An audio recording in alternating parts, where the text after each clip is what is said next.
The person who hurt you most, I want you to think about them for a second.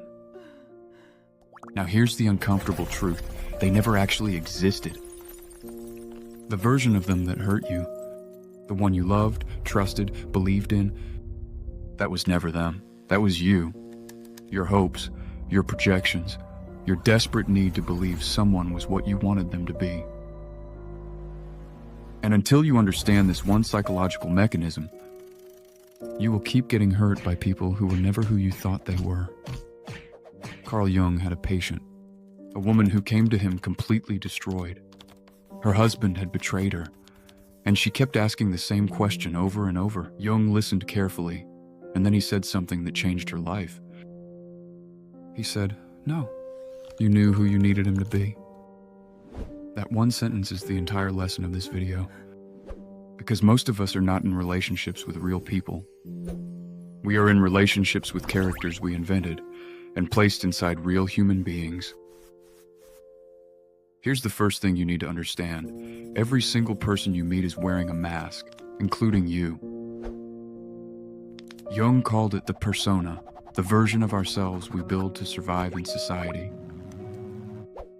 The polished, acceptable, likable version. We start building this mask as children. We learn very early, certain parts of me get love, certain parts get rejection. So we hide the parts that get rejected. And here's the dangerous thing about the mask. It works. People like the mask. They fall in love with the mask. But a mask cannot love you back. A mask cannot be loyal.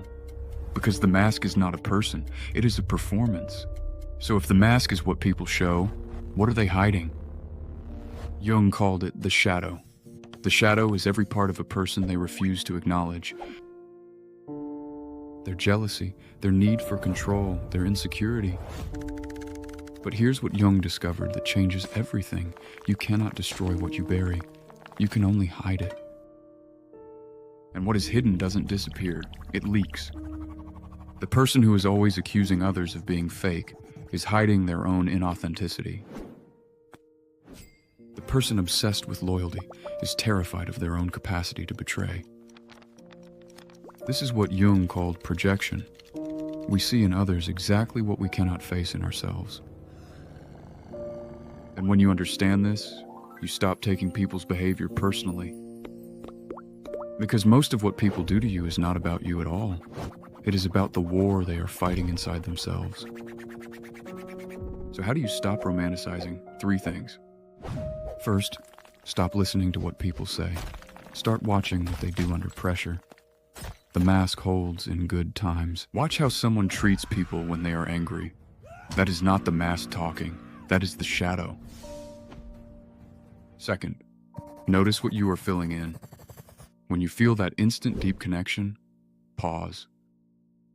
Ask yourself, how much of what I feel is based on evidence, and how much is based on what I want to believe? Third, let people show you who they are at least 3 times before you decide who they are. Once is an accident, twice is a pattern, 3 times is a personality. Stop explaining away the pattern. The day you stop romanticizing people is not a sad day. It feels like one. But what actually died was the illusion. And you cannot build anything real on an illusion. You become slower to trust, but when you do trust, it is real. Jung spent his entire life saying one thing.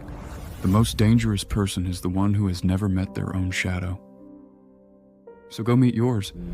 Next video. The science of why your brain is addicted to people who are wrong for you. Subscribe. You will not want to miss that one.